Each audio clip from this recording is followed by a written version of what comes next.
Time to call an old friend. He might know what to do now. 6669699. And call.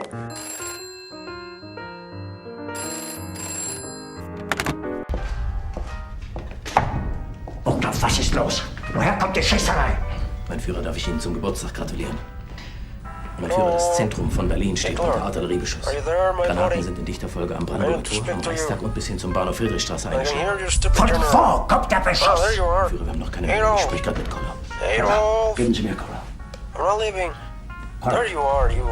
Sie wissen, dass Berlin unter Artilleriefeuer liegt.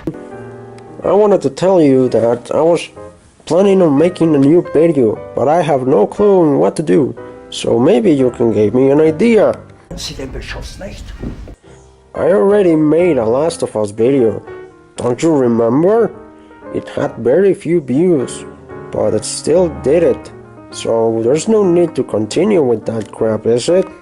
Eine Eisenbahnbrücke über die Oder haben. See, I was thinking that I could talk about something else. Maybe Black Ops 3 or Battlefield 1 or this new book that I got from my mailman. See, it has drawings and everything. I don't even know what that is, but I'm very excited. I don't know about you, Hitler. Maybe we can settle down this with some paladins? Das sind ja nur 12 Kilometer bis zum Stadtkern. Ist der Russe schon so nah? Man müsste die ganze Luftwaffenführung sofort aufhängen! Wow. He hung up on me. That Austrian fuck. I'll never selling him drugs again. Das ist unerhört. Unerhört. Der Russe steht 12 Kilometer vom Stadtkern. Und ich erfahre das sozusagen auf Nachfrage. Mein Führer, vielleicht handelt es sich ja wirklich um Fernfeuer. Sie erwähnten eine Eisenbahnbrücke über die Oder. Ach, Unsinn! Well, fine. I'll do the review of Let Transport, whatever, by myself. Let's start with this crap. What is this?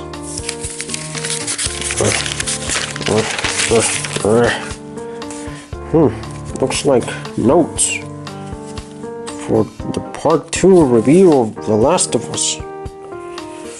Oh no. I guess I have to. God damn you, Third Reich. That's why I betrayed you with the Russians. 2 hours later.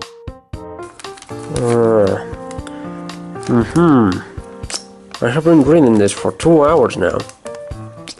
I think I can finally finish it. I can finally make the part 2 of the review that no one actually cares about or wants to see. I think I can do it. Yeah, I'm pumped. I'm pumped with motivation. Aren't you, Gizmo?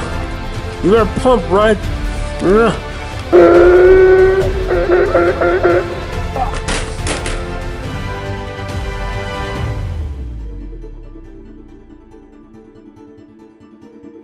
Part 2.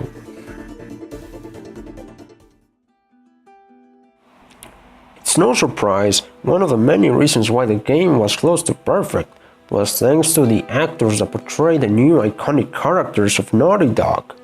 For this video, we will just talk about them in a short period of time, so we can finally move on to the main part, the story. So let's get on our mocaps, and let's do this freaking crap! On we go! As I mentioned in the previous video, the creative director was highly inspired by movies to create this game. And with this new era of video games made with motion capture and all that crap, gave him more ability to make his own movie, but this time was different. This time it was inside a game. So they made the motion capture rooms, made their casting list, wrote the first scenes, bring all the donuts, and started to create the game. And even with that, we got to see new people inside the Naughty Dog family, including Nolan North and Cass Miller, because they are always there. They are just the regulars in Naughty Dog. They are always there. they need job, okay? First, we're gonna talk about the two that I just mentioned. First, we go with Cass Miller, other known as Robin Atkin.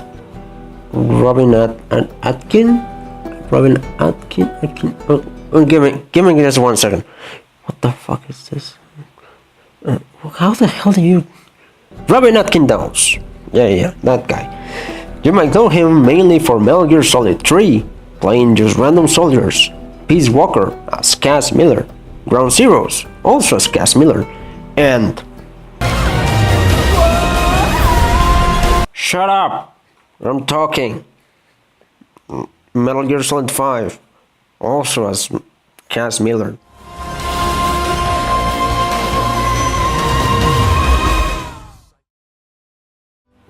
But did you know that he also worked in movies? For example, in Meet the Spartans, Disaster Movie, Prometheus, and he also was in San Andreas and Garfield 2, and other minor roles that no one actually cares about, but someone has to do them. Yeah, he was there. He was that guy. You might not know, but he was there. But you also might not know, or you do know, that he is a Naughty Dog regular. That means that he always works with them in every single freaking project that they do. Reason why he was cast here. And this is best explained by the words of Troy Baker, that says like this: "It's not a Naughty Dog game if Robin isn't getting the shit kicked out of him in this one." And just like Troy Baker said, the game delivered, by making him once again into a minor character that no one cares about. And he got the shit kicked out of him, and later on killed. Good job, Naughty Dog. You do know how to use Robin. Now we move on to the face of Naughty Dog, the one and only, the unique, the special Nathan Drake. I mean, Nolan North, however you want to call him. No, Naughty Dog has used him in every single game they have of Uncharted. He is the voice and the sign of Nathan Drake. But something that you might not know is that he was once part of something even bigger. That's right, I'm talking about Star Trek Into the Darkness. You remember him, right? It was his big role. He was in the bridge of that ship. Sir, retarget the Enterprise now. Aye, sir.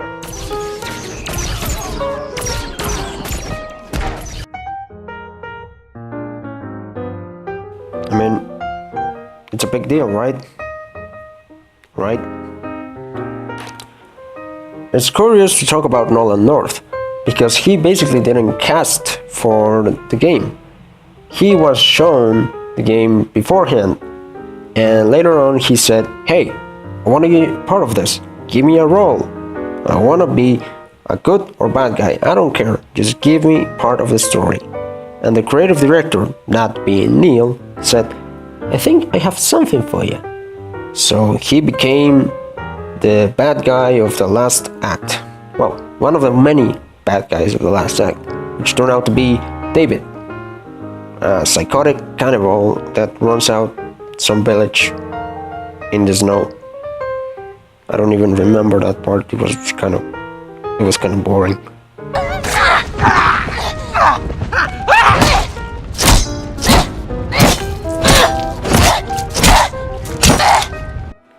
Now we're gonna go with the two big female roles in the game, excluding Ellie for just 1 second, because Ellie deserves her own section. The first one is gonna be Tess, played by Annie... What the fuck? Annie Wersching? Wersching? For fuck's sake. Annie something, which played Tess. And Meryl Dandridge, thank God the name I can pronounce, who played Marlene. Annie was having a great time being Tess, and even she couldn't stop smiling in the set. She had to hold herself, attempting not to smile at some points, even in the moment where she killed Cass Miller, she was smiling. There's not really much to say about her, other than her acting skills were just impressive. She basically stole the role on the first try, and I mean it. Everyone on the set was impressed by her. And now we go with Meryl Dandridge, who is basically the best actor they had on the show. And in my opinion, they waste just her skill.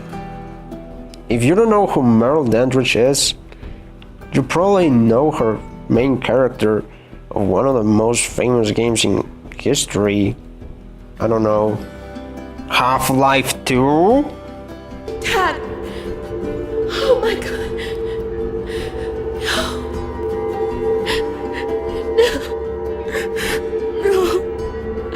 Oh my god! Even Troy Baker says that she's in another level.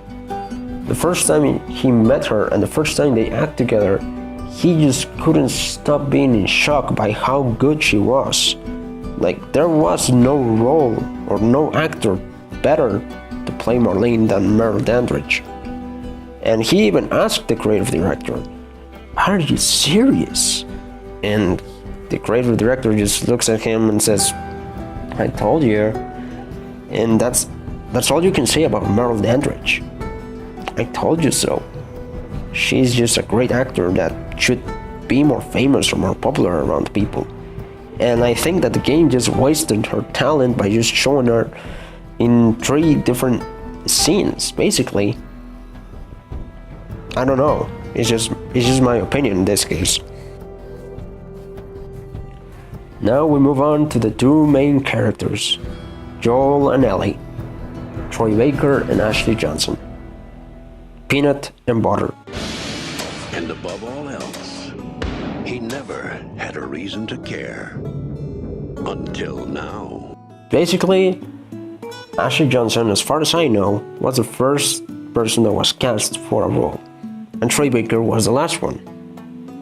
There's this video that they made during the promotion of the remastered edition, where it looks like basically a porno, if you know what I'm saying. It's not funny. Where they basically talk about how they met, the first time they met. And here we know a bit more about their personalities. Thing we don't really see much in the video game. Ashley Johnson says she's impulsive, she's violent, she tends to just grip on those feelings. A bit impulsive. And they had already the perfect Joel. Then the biggest scene occurred, the emotional scene. And when they did that scene, she just went nuts, and the other dude went nuts, and the developer team was just like, okay, stop. And then, like, you know, Neil and everyone was like, okay, because I was just like, all right, we're gonna do this. I'm totally gonna fight this mother. The other dude was just like, you know, we're gonna call you. And Troy Baker entered into the room. And they know how to explain this part better than me, actually. Take a look. And I was like, okay, this is just not right. That would have been a different Joel and Ellie. It would have been a different Joel and Ellie, very combative and maybe not the kind of feels that they were going for. And then you came in and you were like, hi. And you were just so refreshed, and I was like, I don't have too much to say about Ashley Johnson, to be honest. She's just perfect for the role of Ellie. Like, her voice and her way she acts, it was just amazing. That's why when Left Behind was released, she won the BAFTA. And winning a BAFTA is something big, even in the gaming industry. Like, you have to give it recognition for that. Even though, like in the Writers Guild Award, the competition wasn't that great. Adam Harrington. We were good. Ashley Johnson. We were better than good, and then you told me to fuck off, and... Kevin Spacey.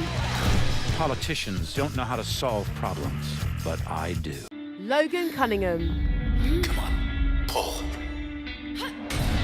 There. It's okay, boy. It's okay. Melissa Hutchison. Help. Troy Baker. A text for help. You don't text for help, you cry for help. So come on, you're gonna cry for help. And now we move on to the main character of the game. That's right, the one and only Joel, and the one and only and talented Troy Baker. Troy is an interesting person to talk about, especially in this game, because he changed the whole character on his own way. According to the creative director, he wrote Joel as some psychopath, basically, as a person who really didn't care about no one. He was just an evil asshole, something similar like that. I'm gonna talk about it on the character development of Joel, which is something I'm very interested. But when Troy Baker was cast, all of those things that the creative director wrote for Joel just disappeared. One example is the moment where he meets Tess. According to the writer, he doesn't care about Tess. He doesn't care about Ellie. He's this just grumpy old asshole. But Troy Baker changed the whole character. He made it like this suffer person. The best way to describe Troy Baker is with 2 words: teddy bear. He is just a human teddy bear. Everyone loves him in set or in real life. He's this warm person who kinda wants to take care of you and wants to be a good guy. And for some reason, they always gave him these roles that basically are about people who are suffering or are bad or tend to be bad or have like a dark past, something stupid like that. Even in the video that I was talking about recently, he says to Ashley Johnson that he wanted to take care of her when he met her. And Ashley Johnson kind of just wanted to bang him right there, like you could see it in her eyes. It was kind of creepy, but he kept talking because he knew it anyway. Lucky bastard. Looking and seeing you and seeing just this forced smile, and I was like, oh man, I instantly just felt like just such a cool connection with you. And I know that when I walked in and I saw you, all I knew was I wanted to take care of you.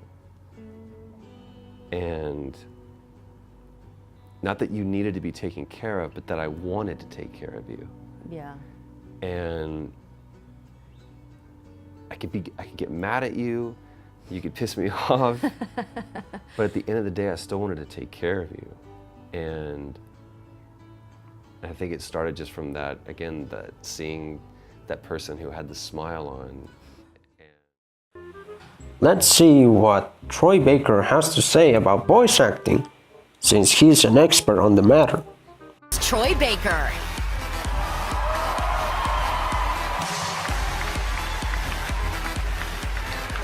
Thank you. You know, people often ask me, how does one get into acting in video games? And the process is surprisingly simple.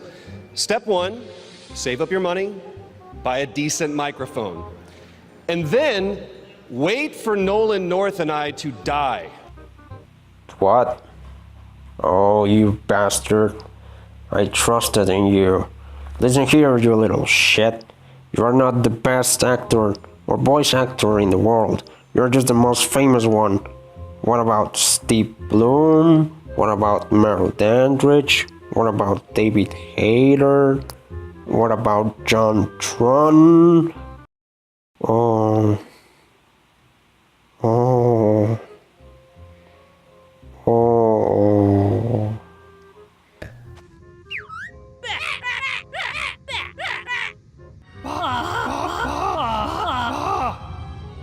Yeah, I think I'm gonna quit here. This game's starting to judge my lifestyle. I don't need that. I made it past age 18. I pay my bills. I pay my taxes. I'm gonna sleep late if I fucking want to. Fuck you. Why are we still here? Just to suffer? Every night, I can feel my leg and my arm, even my fingers. The body I've lost. The comrades I've lost won't stop hurting. It's like they're all still there. You feel it too, don't you? don't you? I'm gonna make him give back our past.